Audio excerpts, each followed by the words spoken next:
ഒറ്റപ്പാലം പനമണ്ണയിൽ ക്വാറിക്കെതിരെ ജനകീയ പ്രതിഷേധം ശക്തമാകുന്നു. ചൊവ്വാഴ്ച ബഹുജന മാർച്ചിനൊരുങ്ങി ജനകീയ സമിതി. ഒറ്റപ്പാലം നഗരസഭയിലെ പനമണ്ണ ഇത്തിയൻമലയിൽ പ്രവർത്തനം തുടങ്ങിയ കരിങ്കൽ ക്വാറിക്കെതിരെ പ്രതിഷേധം ശക്തമാക്കി നാട്ടുകാർ. ജനവാസ മേഖലയിൽ ക്വാറിക്ക് അനുമതി നൽകിയതിനെതിരെ 4 വാർഡുകളിലെ ജനങ്ങളാണ് പ്രതിഷേധവുമായി രംഗത്തിറങ്ങിയിരിക്കുന്നത്. ക്വാറിയുടെ പ്രവർത്തനം ജനങ്ങളുടെ ജീവനും സ്വത്തിനും പരിസ്ഥിതിക്കും വൻ ഭീഷണിയാണെന്ന് നാട്ടുകാർ ആരോപിക്കുന്നു. ക്വാറിക്കെതിരെയുള്ള പോരാട്ടം ശക്തമാക്കുന്നതിനായി നഗരസഭാ കൗൺസിലർമാരുടെയും നാട്ടുകാരുടെയും നേതൃത്വത്തിൽ ജനകീയ സമിതി രൂപീകരിച്ചു.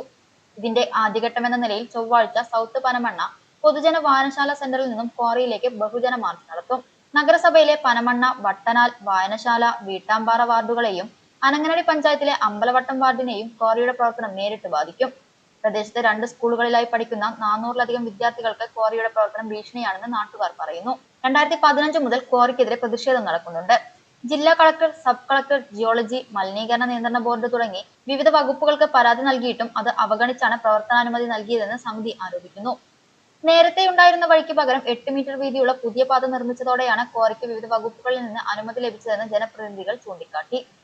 വാർഡ് കൗൺസിലർമാരായ അർച്ചന സജിത് ചെയർമാനായും ഷിബു കൺവീനറായും പഞ്ചായത്ത് അംഗം പ്രദീപ് കുമാർ ട്രഷററായും അടങ്ങുന്ന 21 അംഗ സമിതിയാണ് സമരത്തിന് നേതൃത്വം നൽകുന്നത്.